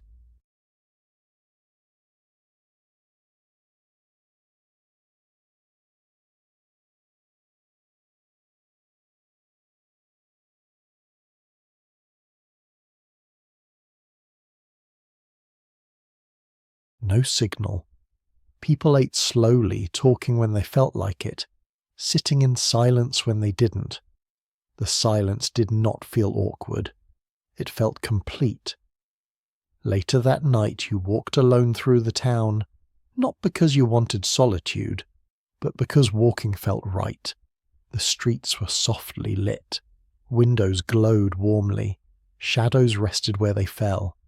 The clock tower marked another moment. Tick. Pause. Tick. You noticed how little that sound affected you now. It no longer marked progress. It no longer reminded you of anything. It simply existed.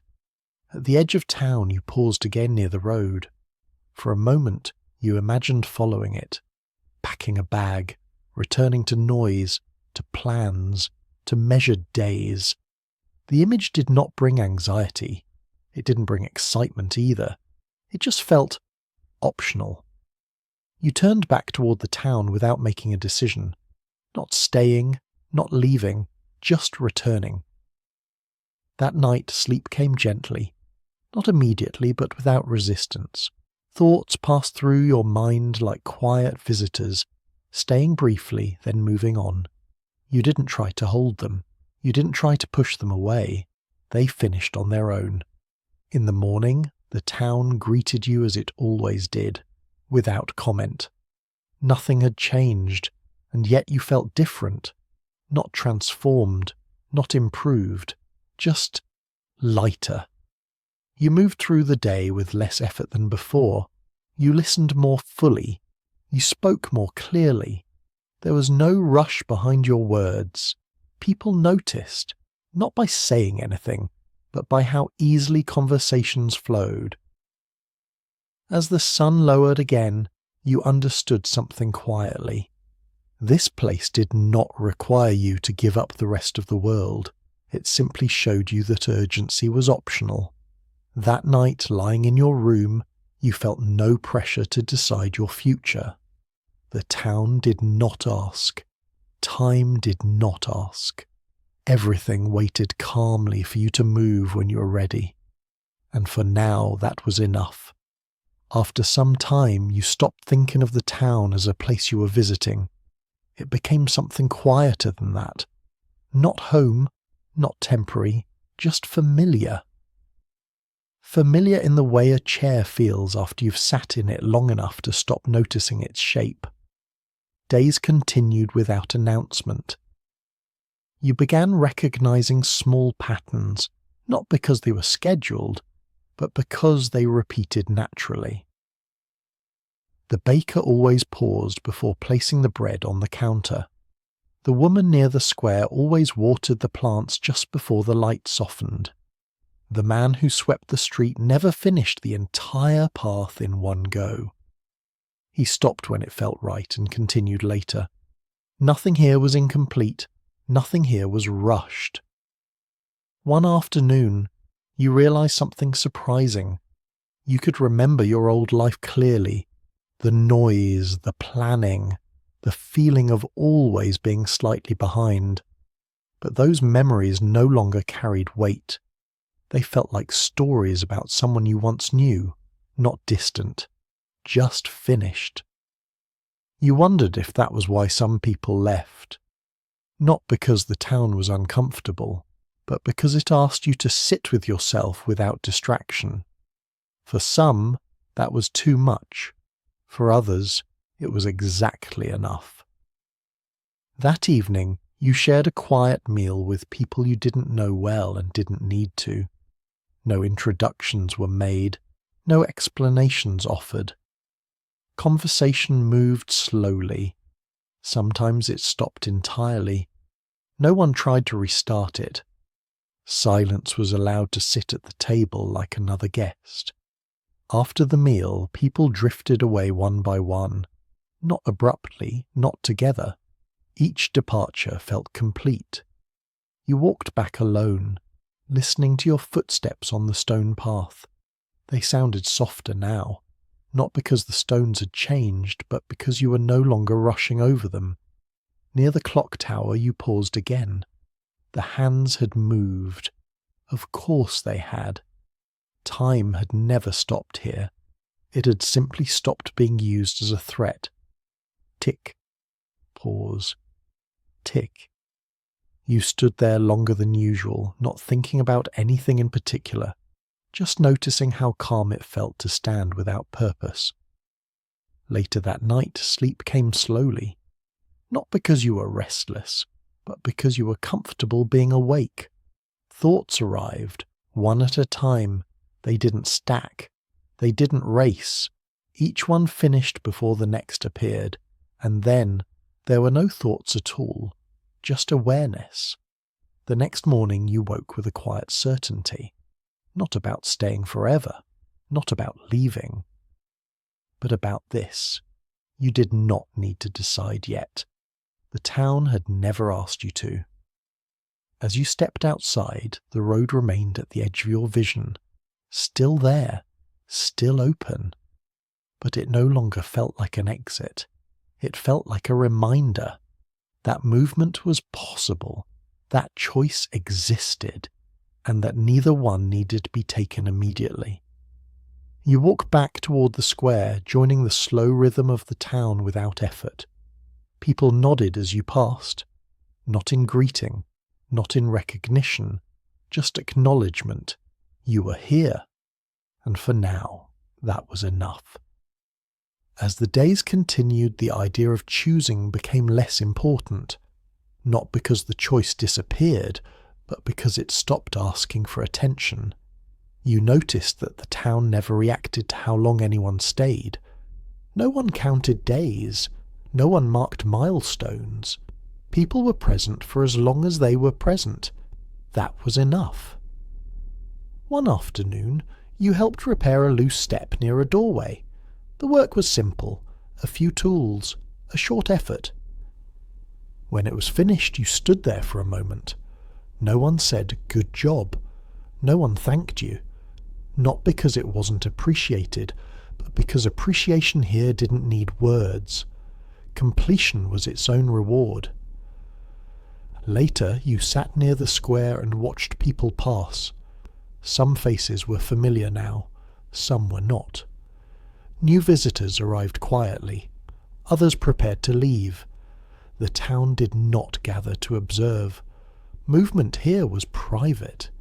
You realized then that staying did not require permission, and leaving did not require explanation. As evening arrived again, the light softened gently as it always did. Shadows lengthened, voices lowered. Nothing dramatic marked the change. Night was not an event here. It was a continuation. You walked once more toward the edge of town. The road was still there, patient, unchanged. You stood there briefly, not weighing options, not imagining outcomes, just noticing that the road existed. That was enough. You turned back without deciding anything. The town welcomed you without comment. In your room that night, the familiar quiet settled easily. The bed supported you without effort. From the window, the clock tower stood calmly against the dark sky. The hands moved, as they always had. Tick. Pause. Tick. You listened to the sound without interpreting it. It no longer meant progress. It no longer meant delay. It was simply a reminder that time was passing without demanding anything from you. Sleep arrived gently, not because you were tired, but because nothing was left unfinished. As awareness faded, one simple understanding remained. You did not need to decide who you were going to be tomorrow. You did not need to choose where you would end up.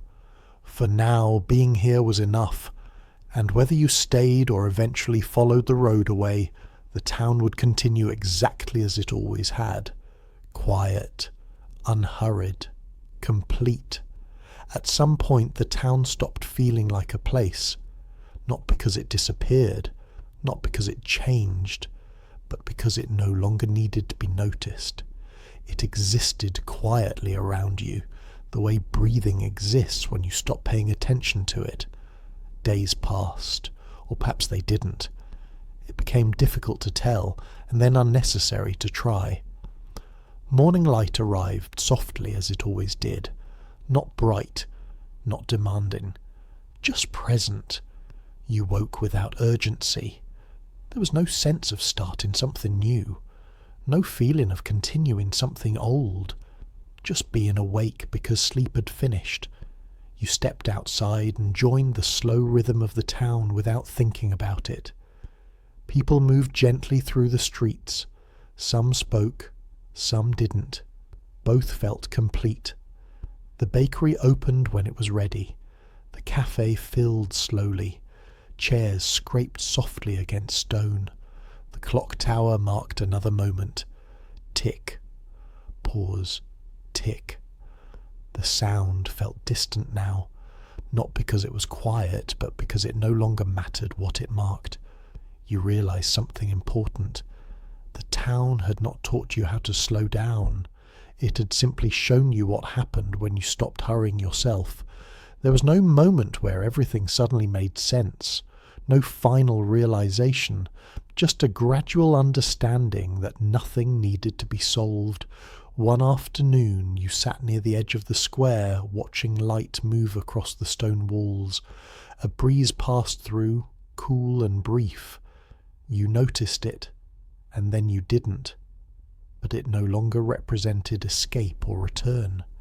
It was simply another direction that existed without demanding attention. As evening arrived, the town softened again. Lights glowed gently in windows. Voices lowered naturally. No one prepared for tomorrow. No one reviewed today. Time flowed through the town without being counted. You returned to your room out of habit. not decision. The room felt deeply familiar now, not because it was yours, but because nothing in it asked you to be anything else. You lay down. The bed supported you without adjustment. Breathing slowed naturally. Thoughts thinned. The clock tower marked another moment. Tick. Pause. Tick. Each pause felt longer than the last, or perhaps you were resting inside the pause itself.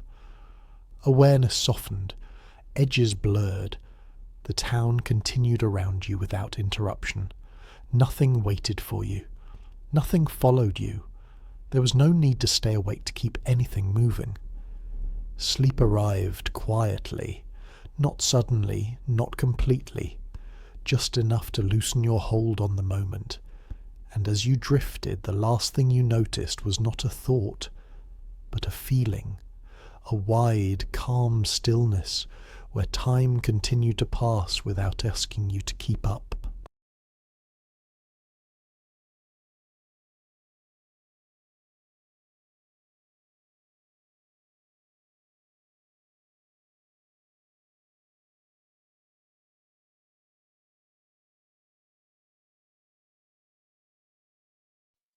Another one. The night everything slowed. It happened on a night that felt ordinary. No storm, no warning, no strange signs in the sky. The world didn't end. It didn't pause dramatically. It simply grew quieter. At first, no one noticed. Cities were still lit. Roads were still there. People were still awake. But something subtle had changed. The usual background noise of life had begun to thin out. Traffic sounded distant, even when it was close. Voices carried less urgency. Even machines seemed to work with less effort. You noticed it while lying awake, not because something startled you, but because something was missing. The hum, that constant low-level sound the world always made. It had faded. You sat up in bed and listened.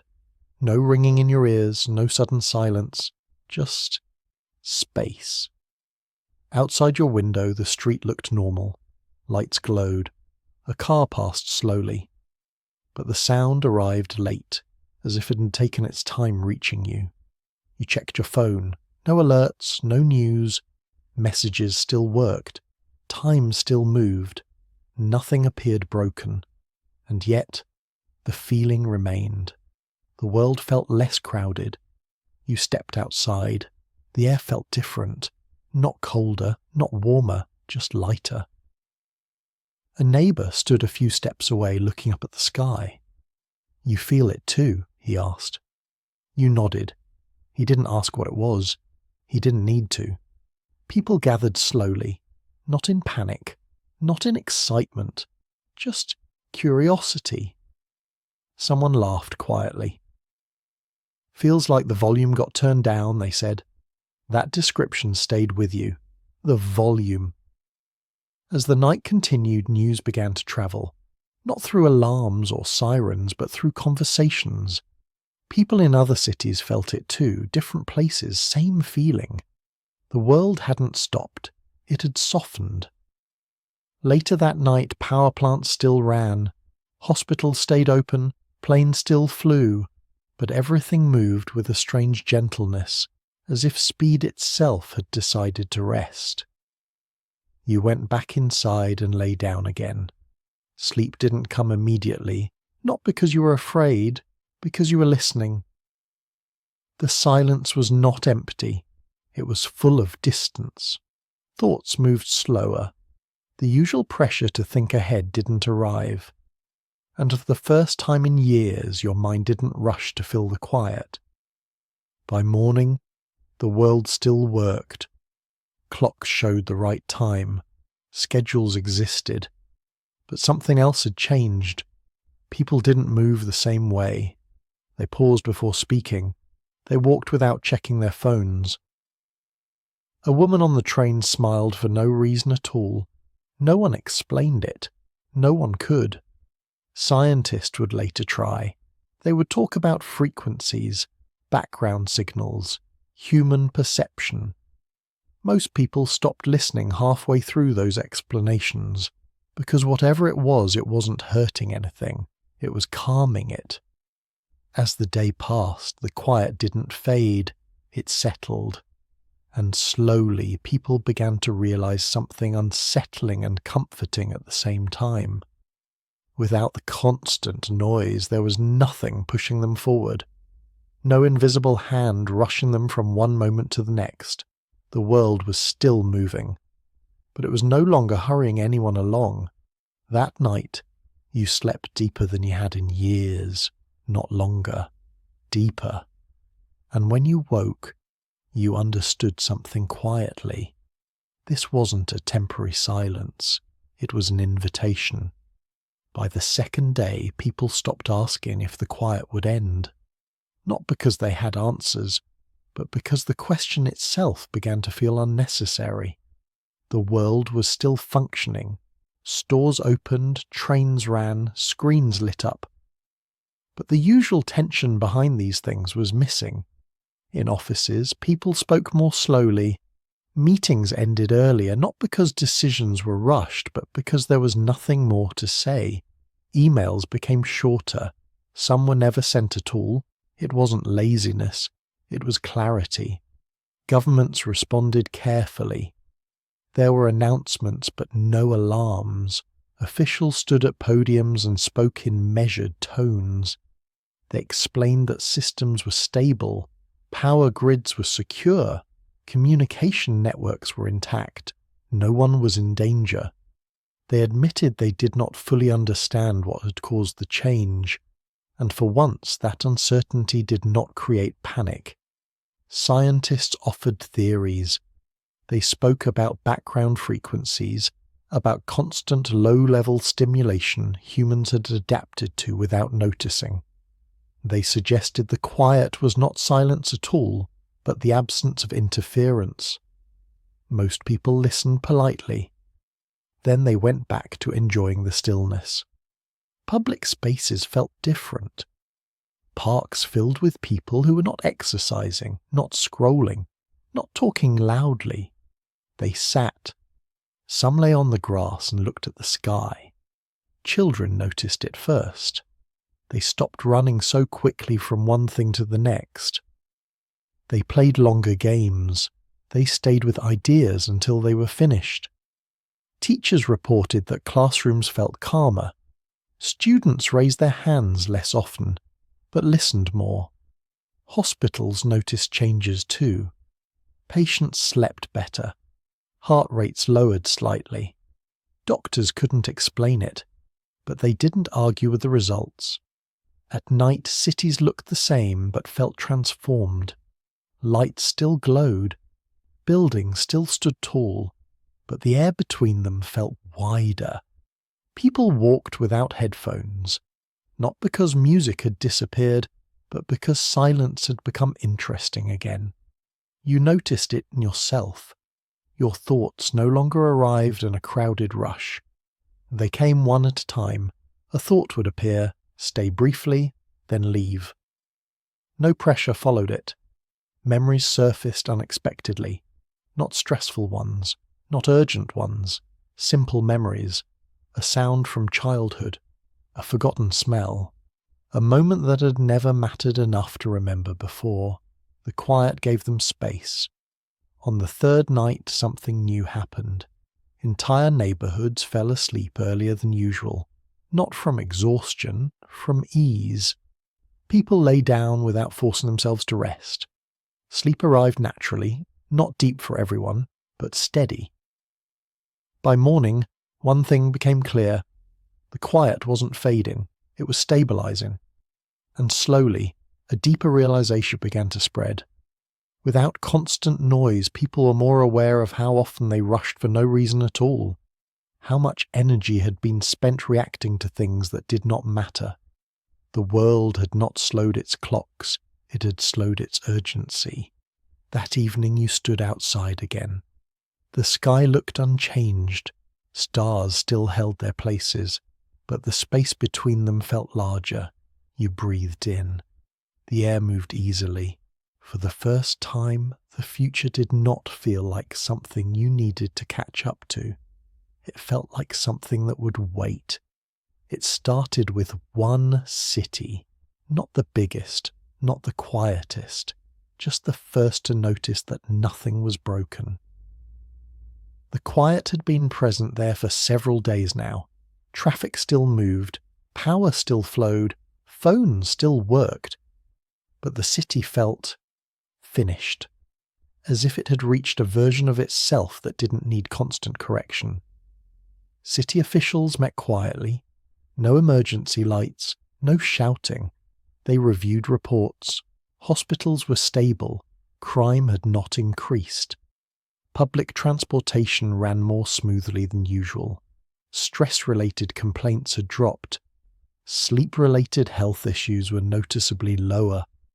Someone finally asked the obvious question: what if we don't fix this? The room stayed silent for a moment. Not uncomfortable silence, thinking silence. They had all assumed the quiet was temporary, that normal noise would return and everyone would adjust again. But now the question had changed. What if normal had been the problem? They didn't make an announcement right away. No declaration, no celebration. They simply stopped trying to restore the old background noise. Construction projects slowed. Non-essential alerts were paused. Public announcements became fewer, and when they happened, they were spoken calmly. The city didn't advertise what it was doing. People noticed anyway. Visitors described it before they could explain it. This place feels easier, they said. Walking through the streets, you could feel it too. Footsteps echoed less sharply. Conversations happened without competing sounds. Even busy intersections felt manageable. People crossed streets without rushing. Drivers waited patiently, not because they were told to, because they didn't feel pushed. Local businesses adapted quickly. Stores stopped blasting music. Cafes lowered their volume until conversation became the loudest sound again.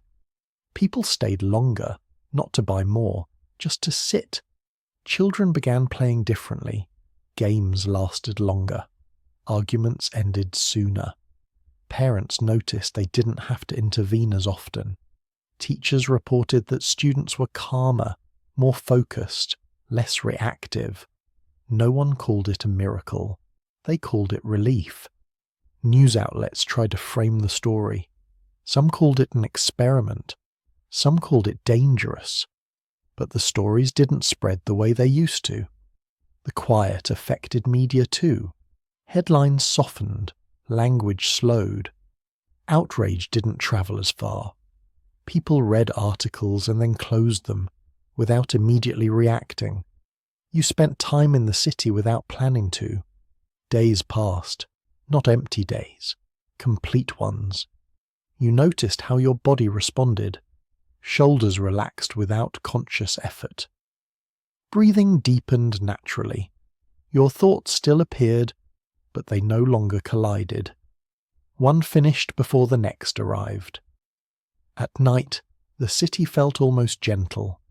Lights reflected off buildings without harshness.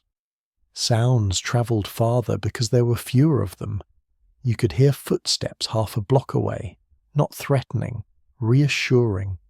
Someone was there. People began to ask whether the quiet would last, not with fear, with hope. The city didn't promise anything. Alive without strain. You realize something quietly. This wasn't about silence. It was about removing what never needed to be there. The world hadn't gone quiet. It had gone clear.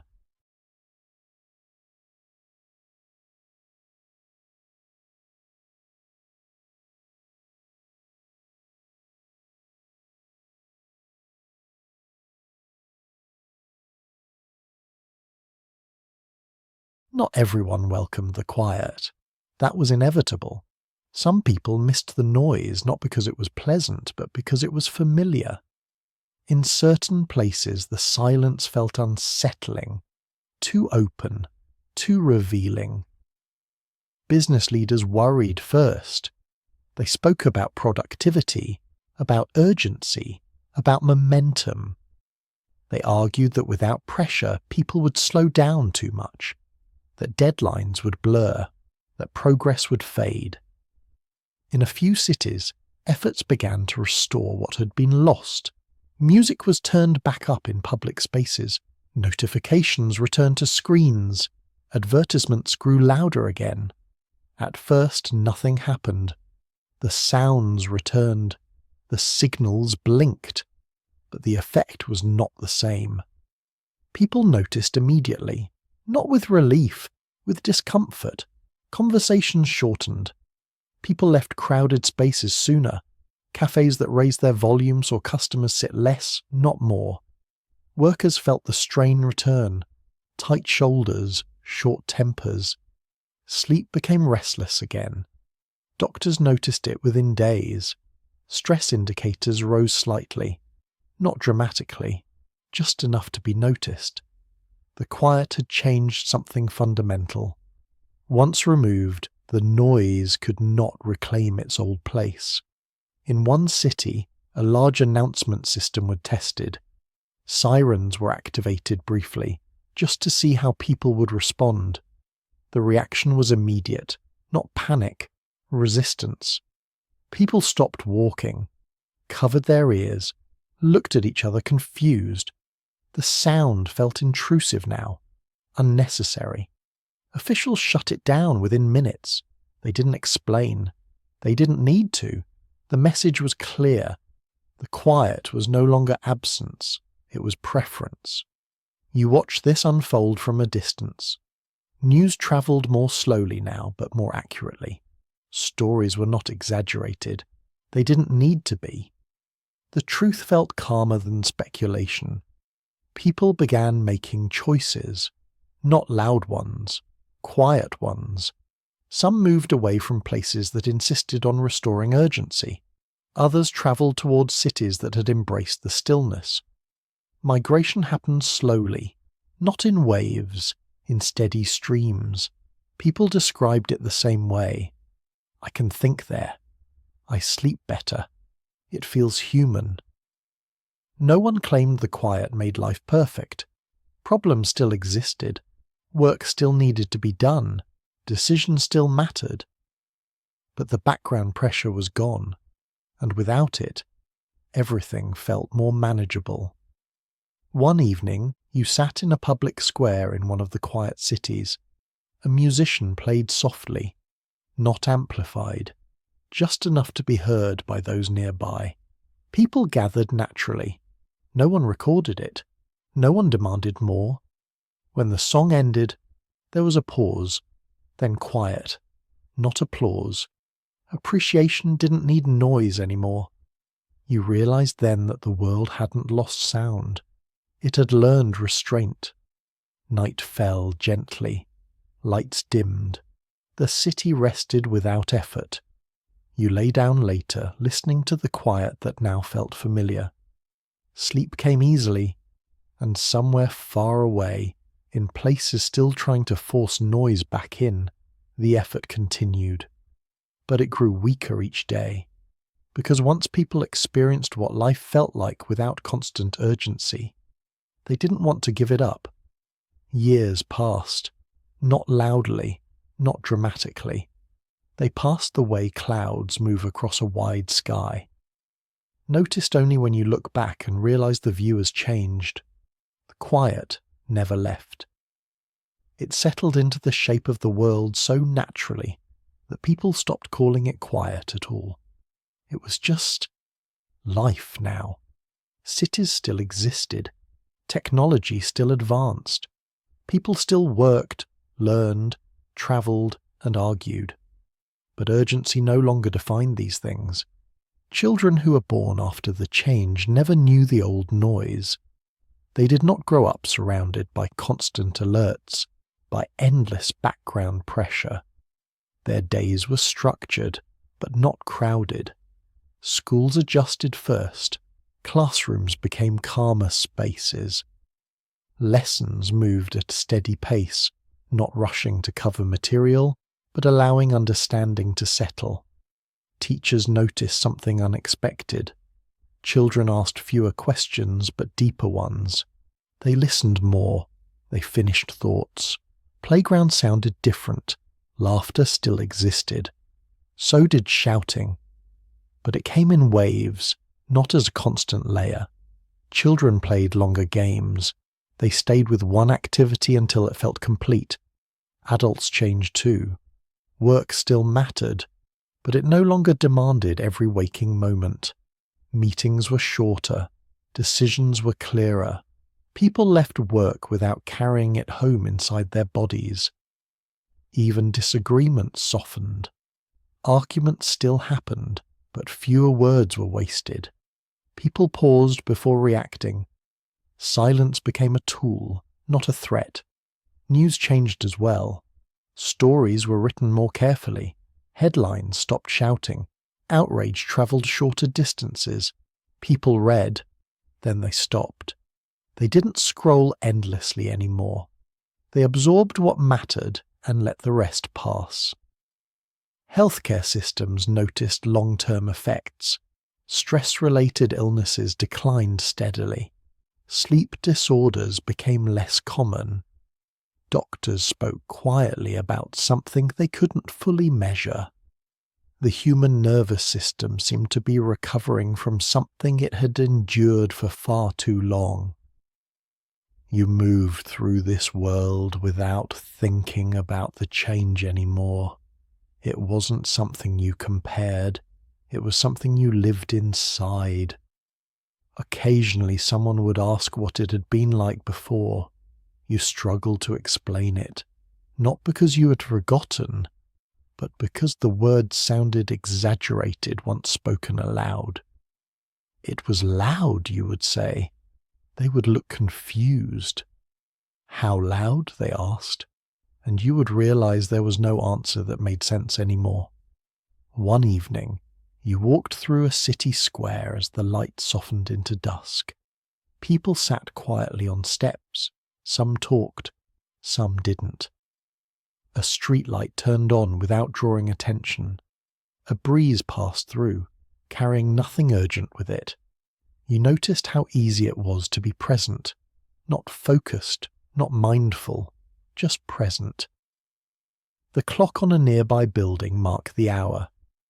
People glanced at it casually, then returned to what they were doing. Time still mattered. It just no longer ruled. Later that night, lying down, you listened to the world around you. There were sounds, footsteps, a distant voice, the wind, but no pressure beneath them. Sleep came gently, and as you drifted, one final understanding settled in. Not as a thought, but as a feeling. The world had not gone quiet to become empty. It had gone quiet to make room. Room for rest. Room for attention. Room for being human again. Over time, people stopped talking about the quiet altogether. Not because it disappeared, but because it no longer stood out. It became the background against which everything else happened. Like gravity. Like air. Something you don't notice until you imagine it gone.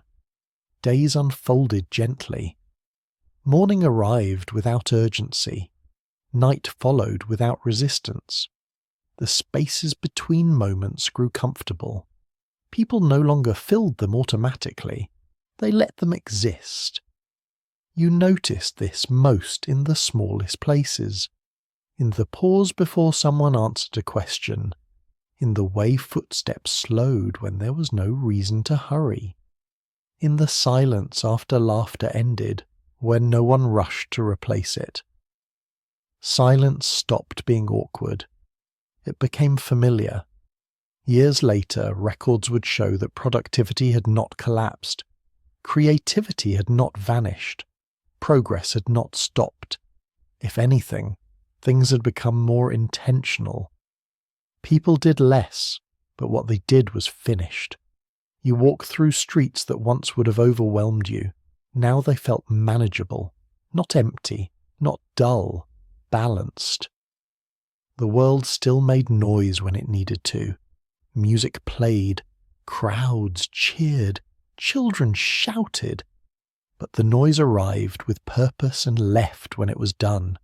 Nothing stayed longer than necessary. One evening, you sat somewhere high, watching lights appear one by one as night settled in. You weren't thinking about the past. You weren't planning the future. You were simply there. The thought crossed your mind, softly, without urgency, that maybe the world had always wanted to be this way, that maybe the noise had never been strength, just habit. Breathing slowed naturally. The body rested without instruction. Thoughts appeared less often now, and when they did, they didn't stay long. They finished. You listened to the world around you. A distant step, a quiet voice, the wind passing through unseen places. Nothing demanded your attention. Nothing waited for you to do something next. Sleep approached the way the quiet had approached the world, gradually, gently, without announcement. Awareness softened, edges blurred, and as you drifted there was no final message, no lesson to remember, just a calm understanding that the world was still moving, still alive, still unfolding, and you did not need to keep up with it anymore.